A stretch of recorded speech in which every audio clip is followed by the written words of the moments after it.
तो 2/5। नहीं, रिप्लेस कर दी है। देखो बॉल उठाई और दोबारा वापस रख दी है, कम नहीं ओके, हुई, फिर 3/6 होगी। तो 3/6 ही होगी। यानी दोनों की प्रोबेबिलिटी सेम आ गई।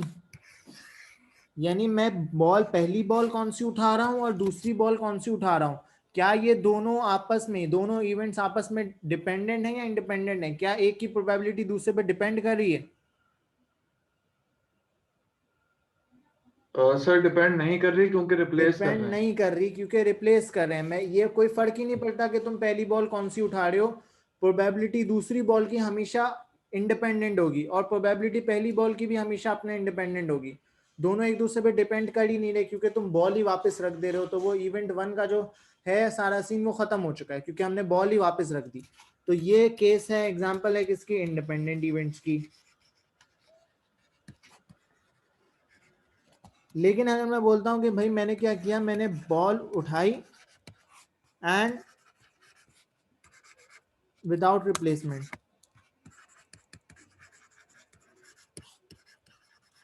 कि मैंने बॉल उठाई और उसको वापस नहीं रखा, तो अब अगर मैं पहले उठा रहा हूं रेड तो उसकी प्रोबेबिलिटी बनेगी ऑब्वियसली वही 3/6। लेकिन जब मैं दूसरी रेड उठा रहा हूँ तो उसकी प्रोबेबिलिटी क्या हो जाएगी? चेंज हो जाएगी 2/5। एक रेड कम हो गई और एक टोटल कम हो गया, तो 2/5 प्रोबेबिलिटी हो गई। अब यहाँ पे क्या हो रहा है कि तुम दूसरी जो भी बॉल उठा रहे हो वो उसकी प्रोबेबिलिटी डिपेंड कर रही है कि भाई तुमने पहले क्या उठाया है। ठीक है, डिपेंड कर रहा है कि तुमने पहले क्या उठाया है। अगर मुझे दूसरे रेड की निकालनी हुई लेकिन मैं पहला ब्लू उठाता हूं, अगर मैं पहला ब्लू उठाता हूं और दूसरा रेड उठा रहा हूं, तो अब ब्लू की प्रोबेबिलिटी क्या है पहले में? 3/6। और दूसरा जो रेड उठाऊंगा उसकी प्रोबेबिलिटी क्या हो जाएगी? 3/5। पहले 2/5 थी, अब 3/5 हो गई। यानी दूसरी दफा जो तुम बॉल उठा रहे हो उसकी प्रोबेबिलिटी डिपेंड कर रही है कि भाई तुमने पहले क्या उठाया है। तो ये हो गए नॉट इंडिपेंडेंट इवेंट्स। बात समझ आई?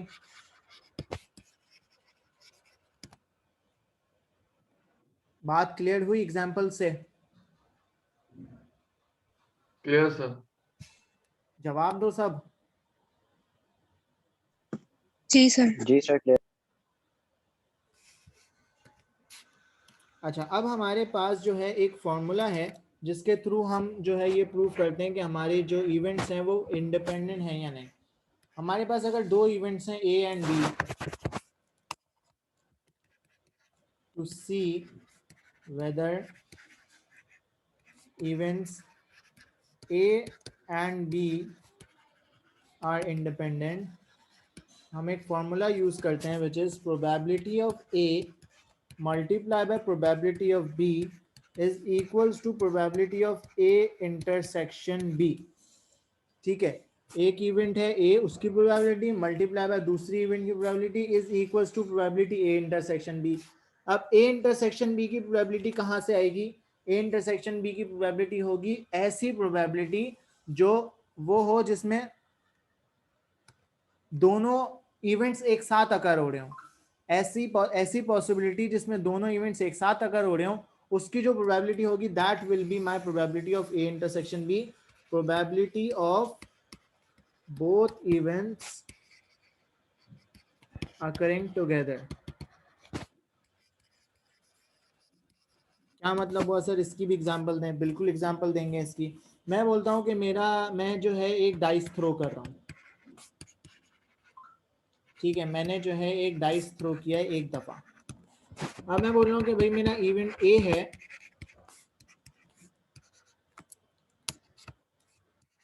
मल्टीपल ऑफ 3, एंड मेरा इवेंट बी है इवन नंबर। मुझे ये फाइंड करना है कि भाई ए और बी इंडिपेंडेंट इवेंट्स हैं या नहीं।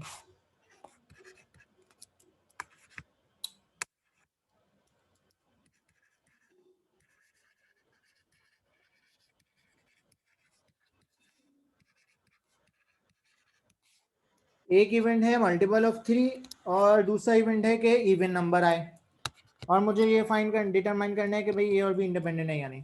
अब सबसे पहले क्या करते हैं, सबसे पहले हम इवेंट ए के पॉसिबल आउटकम्स लिख लेते हैं। क्या होंगे, मल्टीपल ऑफ 3, डाइस के अंदर 3 और 6 होंगे, राइट। तो प्रोबेबिलिटी ऑफ इवेंट ए क्या बनेगी, कितने नंबर्स हैं, 2 नंबर्स हैं, तो प्रोबेबिलिटी ऑफ इवेंट ए हो जाएगी 2/6।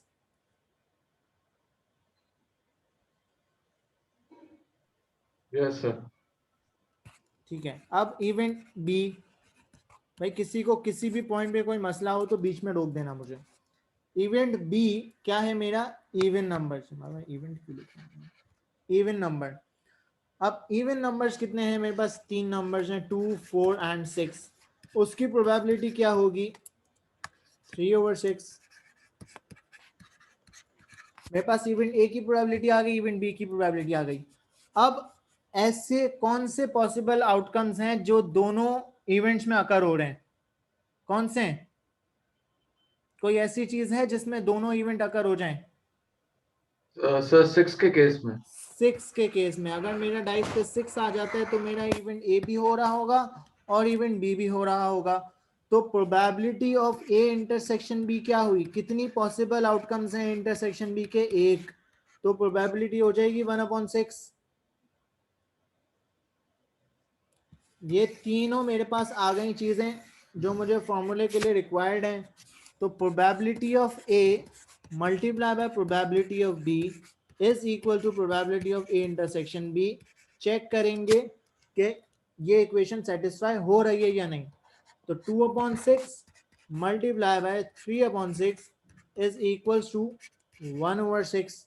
क्या ये सेटिस्फाई हो रही है, 6/36 is equal to 1/6, and yes, 1/6 is equals to 1/6.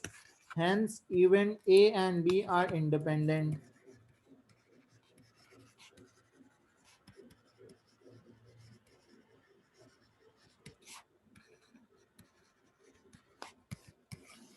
बात क्लियर हुई?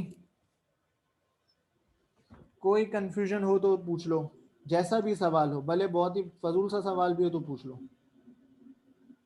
ओके सर, अगर ये इक्वेशन सेटिस्फाई नहीं हो रही तो इसका तो मतलब है नॉट इंडिपेंडेंट। कि डिपेंडेंट है।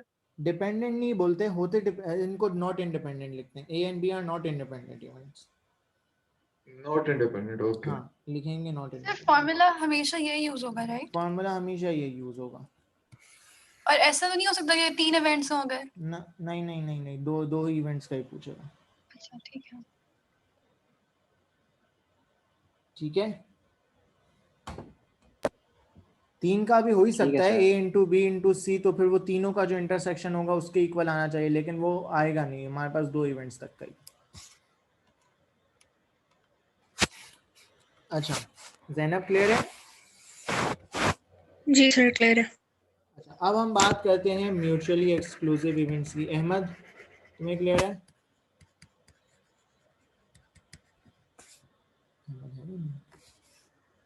अहमद,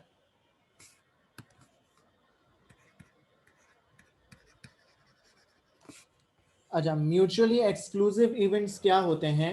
म्यूचुअली एक्सक्लूसिव इवेंट्स का मतलब है events that can not occur together.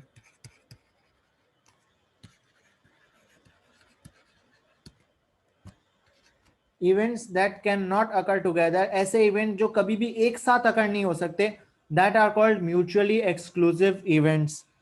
अब अगर मैं बोलता हूं कि मेरे पास एक डाइस थ्रो कर रहा हूं मैं, और मेरे पास इवेंट ए है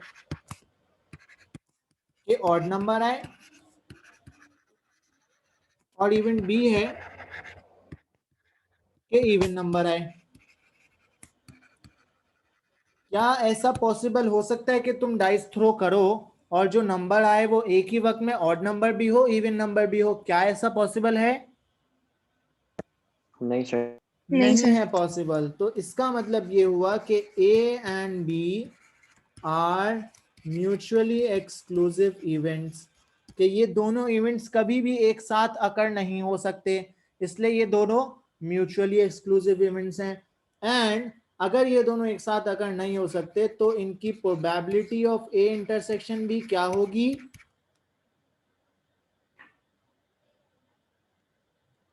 प्रोबेबिलिटी ऑफ ए इंटरसेक्शन भी Zero. 0 होगी, क्योंकि दोनों एक साथ अकर ही नहीं हो रहे तो उनकी प्रोबेबिलिटी 0 होगी। तो फॉर म्यूचुअली एक्सक्लूसिव इवेंट्स हमें क्या देखना पड़ता है कि किसी भी इवेंट्स की अगर प्रोबेबिलिटी ए इंटरसेक्शन की प्रोबेबिलिटी 0 है, so those are my mutually exclusive events. Question में वो क्या पूछेगा, वो कुछ प्रोबेबिलिटीज दे देगा और बोलेगा कि बताओ कि ये म्यूचुअली एक्सक्लूसिव है या नहीं, बताओ कि ये इंडिपेंडेंट है या नहीं। तो इंडिपेंडेंट के लिए हम ऊपर वाला फॉर्मूला यूज कर लेंगे, म्यूचुअल एक्सक्लूसिव के लिए हम ये देखेंगे कि भाई इनकी इंटरसेक्शन की प्रोबेबिलिटी एग्जिस्ट करती है या नहीं। अगर तो एग्जिस्ट होगी, कुछ भी होगी, बिल्कुल हल्की माइनर सी भी होगी ना, लेकिन 0 नहीं होगी, तो no they are not mutually exclusive. और रीजन ये देंगे because probability of A intersection B is this. और अगर प्रोबेबिलिटी इंटरसेक्शन बी की 0 होगी, so then we will say कि yes they are mutually exclusive events, because reason भी देना होता है, because the probability of their intersection is 0। ठीक है, तो सिर्फ एक चीज देखनी है म्यूचुअल एक्सक्लूसिव में कि इंटरसेक्शन बी की प्रोबेबिलिटी 0 होनी चाहिए। अगर मैं इसको सेट्स के थ्रू समझूं तो मैं बोलता हूं कि अगर प्रोबेबिलिटी एक इवेंट है मेरे पास ए, दूसरा इवेंट है मेरे पास बी, तो अगर ये म्यूचुअली एक्सक्लूसिव इवेंट्स हैं तो इनके बीच में इंटरसेक्शन नहीं हो रहा होगा, नॉट म्यूचुअली एक्सक्लूसिव इवेंट्स। और अगर वो म्यूचुअली एक्सक्लूसिव होंगे तो उनके बीच में इंटरसेक्शन एग्जिस्ट कर रही होगी, तो वो इस तरह से कुछ उनकी डायग्राम बनेगी, ये नॉट म्यूचुअली एक्सक्लूसिव। ठीक है, बात समझ आई? म्यूचुअली एक्सक्लूसिव और इंडिपेंडेंट इवेंट्स दोनों चीजें बिल्कुल क्लियर हैं, तो फिर आगे चलें क्वेश्चंस की तरफ। क्लियर है सर। क्लियर है सर। अच्छा चलो थोड़े बहुत क्वेश्चंस देखते हैं।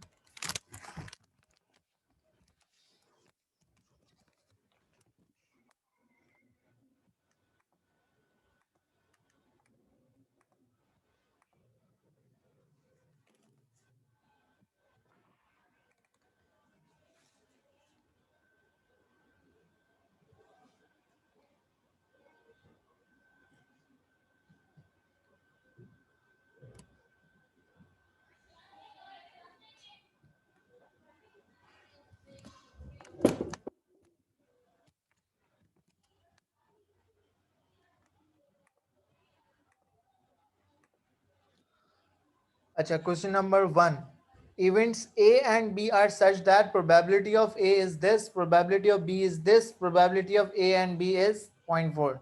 State giving a reason whether events A and B are independent. बताओ कैसे पता चलेगा?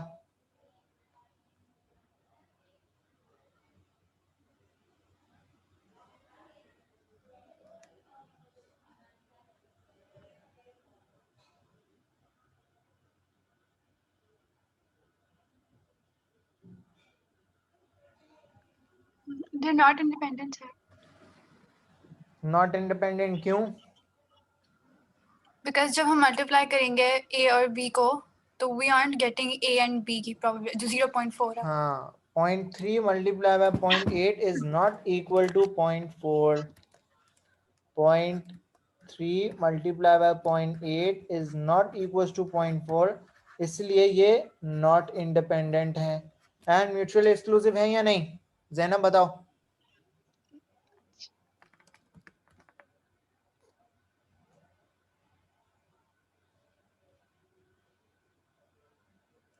ज़ैनब जी सर बता रही हूँ, एक मिनट।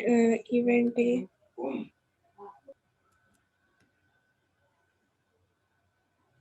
सर नहीं होंगे म्यूचुअली एक्सक्लूसिव।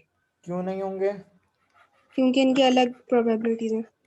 क्योंकि probability A intersection B exist कर रही है। Probability A intersection B is not 0, इसीलिए ये नॉट म्यूचुअली एक्सक्लूसिव इवेंट्स है। ठीक है, ठीक है। अच्छा, क्वेश्चन नेक्स्ट क्वेश्चन है, data about employment for males and females in a small rural area are shown in the table. Employed और male, employed unemployed male female का कुछ डेटा दिया हुआ है। A person from this area is chosen at random. Let M be the event that person is male. एक event है M के person male है and event E है कि person employed है. दो events बताएं. Probability of M क्या होगी?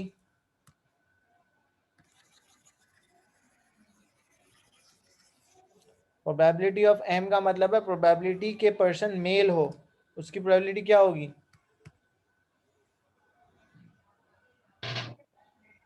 सर 206 प्लस 412 अपॉन इन दोनों का सम. हाँ, It's 1 to total 8. हाँ, 618 over 1 to 8. पे total persons कितने? सर मैंने किया था question. I think they were 1 to 81. मैं करती हूँ दोबारा 2 minute. 206 plus 412 plus 358 plus 305 1281. Sir 1281 जी सर. टोटल 1281 है एंड इसमें से मेल्स हैं मेरे पास 206 प्लस 412 618. तो ये मेरी प्रोबेबिलिटी हो गई मेल्स की. प्रोबेबिलिटी मेल एंड एम्प्लॉयड क्या होगी? मेल एंड एम्प्लॉयड ये रहा 412. तो ये हो गई 412 अपॉन 1281. ठीक है. उसके बाद क्या है? उसके बाद है R M and E independent events. बताओ. सर पहले हम पी ई की फाइंड आउट करेंगे. पहले हम ई की फाइंड आउट करेंगे.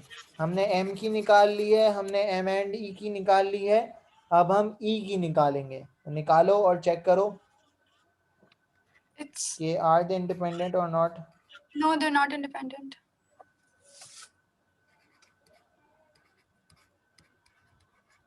सब निकालो भाई, बताओ नॉट इंडिपेंडेंट आ रहा है या नहीं.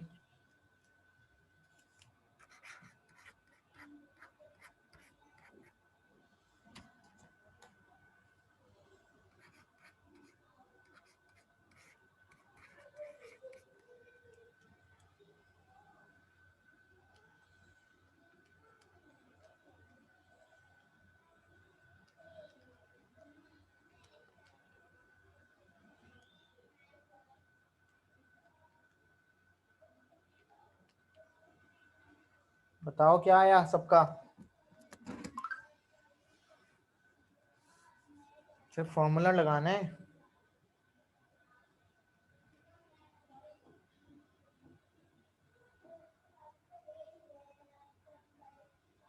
हेलो.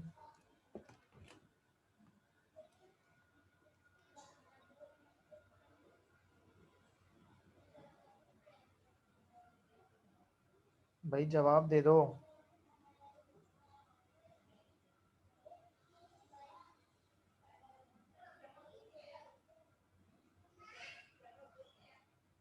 सर 1 मिनट कर रही हूँ.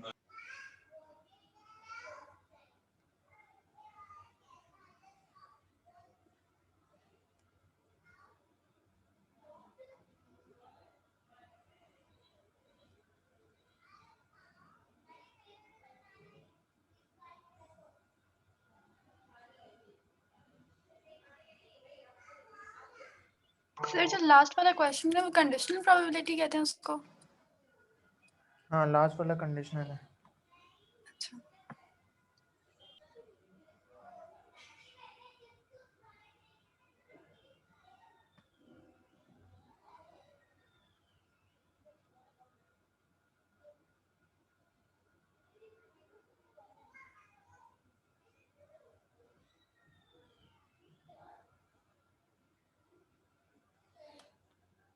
यार इंडिपेंडेंट इवेंट का आंसर नहीं मिला है मुझे अभी तक.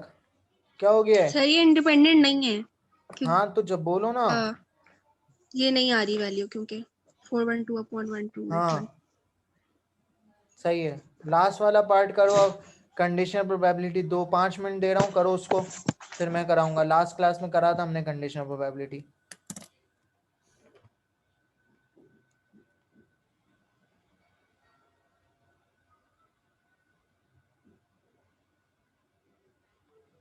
सर 0.634 आ रहा है.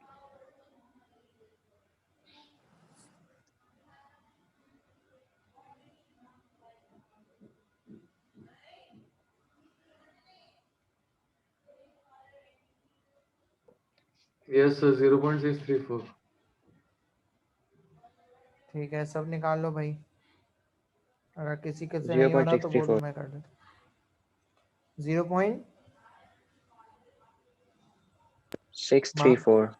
634, ठीक है। जन्म आ गया तुम्हारा? जी सर। चलो नेक्स्ट करते हैं।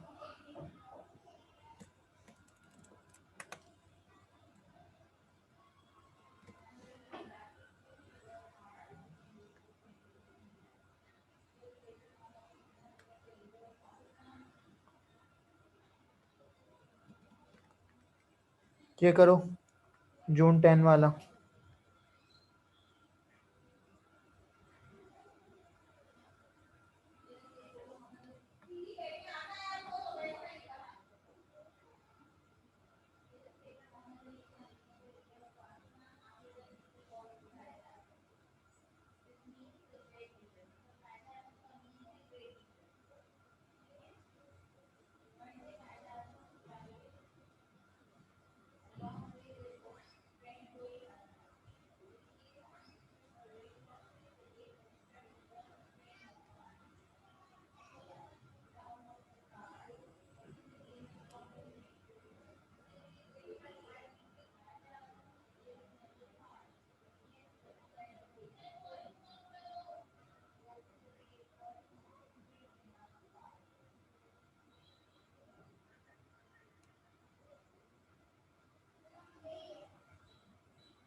अच्छा, ये 5/24 होगा।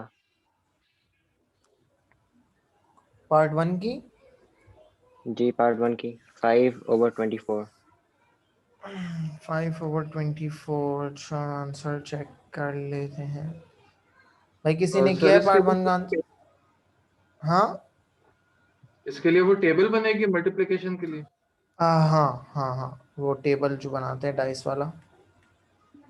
ओके सर, ये एक्चुअली 12 वैल्यूज है ना एक साइड की।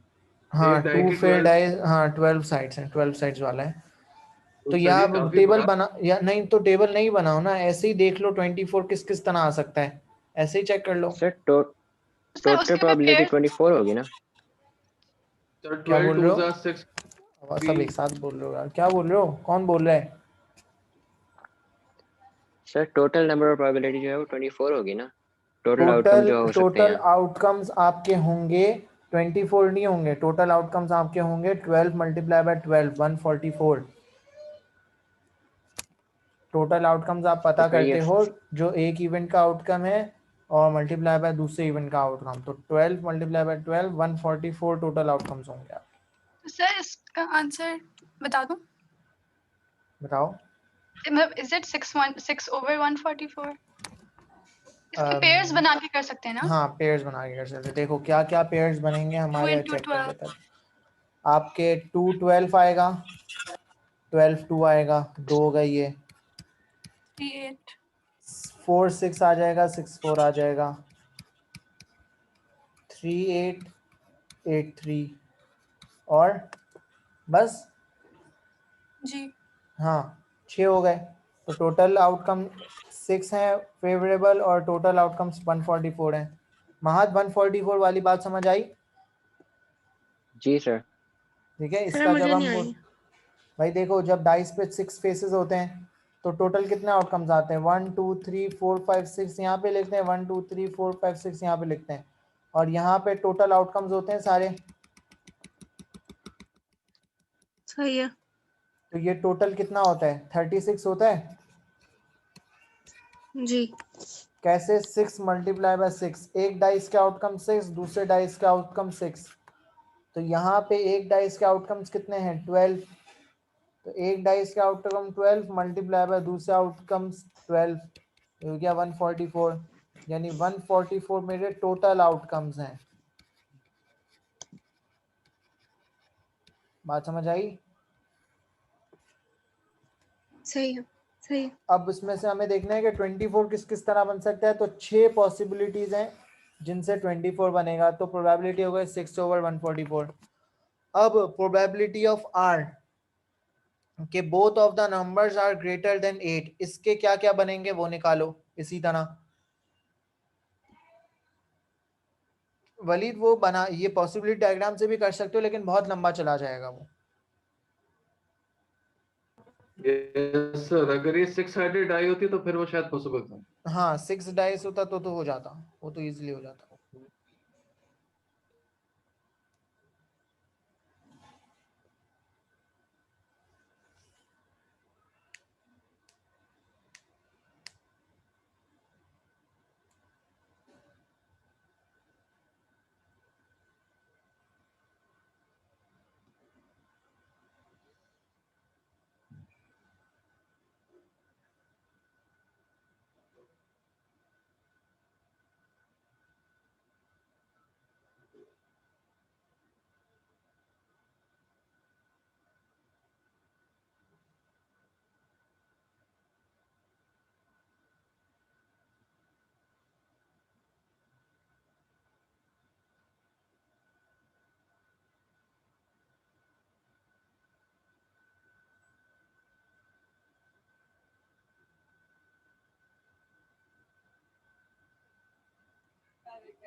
हो गया?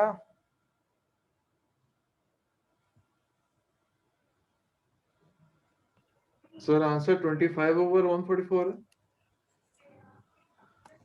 बताओ भाई, यही है या नहीं? नहीं, मेरा तो कुछ और आ रहा है सर। 25 इतने ज्यादा कैसे हो सकते हैं? दोनों नंबर्स ग्रेटर देन 8 होने चाहिए। तो या तो मेरा 1/9 आ रहा है। और बताओ भाई, और किसके क्या आंसर आ रहे हैं, फिर मैं करता हूँ। सर मेरा भी 1/9 है। जैनब? जी सर मेरा भी यही आ रहा है। वलीद तुम्हारा कुछ गड़बड़ लग रही है फिर। पॉसिबल आउटकम्स क्या है? 8 8, सॉरी 8 8 नहीं होगा, 9 9 से होगा। 9 9 9 10 9 11 9 12 10 9 11 9 12 9 और आ जाएंगे आपके 10 10 10 11। तो 9 आ रहा है, मैं 8 की भी पॉसिबिलिटी कंसिडर कर रहा हूँ। हाँ आगे 1/9। Yes sir. अच्छा अब ये बात देख लो, are events Q and R mutually exclusive, yes or no?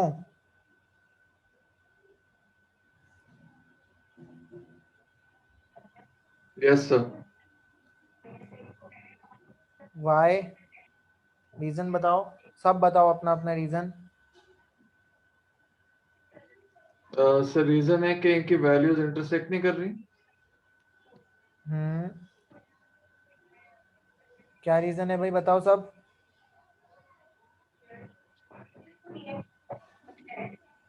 Sir क्योंकि दोनों की अलग वैल्यूज हैं। वैल्यूज अलग नहीं है, आउटकम्स डिफरेंट हैं। इसको इस तरह बोलेंगे कि Q intersection R is 0, probability of Q intersection R is 0, ये रीजन देंगे उसको तो मार्क मिलेगा, इंग्लिश लिखने का मार्क नहीं मिलेगा। Probability of Q intersection R 0 है ये बताना है उसको, इसलिए ये म्यूचुअली एक्सक्लूसिव इवेंट्स हैं, ठीक है। आर सही। Events Q and R independent, तो हमने Q की प्रोबेबिलिटी निकाली हुई है, R की प्रोबेबिलिटी निकाली हुई है, इन दोनों को मल्टीप्लाई करेंगे तो ऑब्वियस सी बात है 0 तो आ ही नहीं सकता, तो इसलिए ये दोनों इवेंट्स क्या हैं,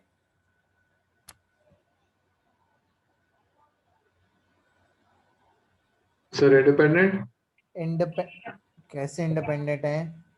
probability not of independent. Not independent ना, probability of Q multiply by probability of R 0 हो ही नहीं सकता क्योंकि इंटरसेक्शन 0 है, तो ये सेटिस्फाई नहीं हो रही, तो इसलिए ये नॉट इंडिपेंडेंट, ठीक है।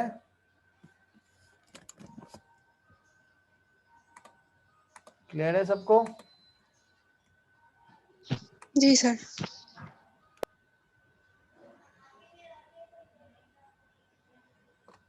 ये वाला अच्छा है, चलो करो।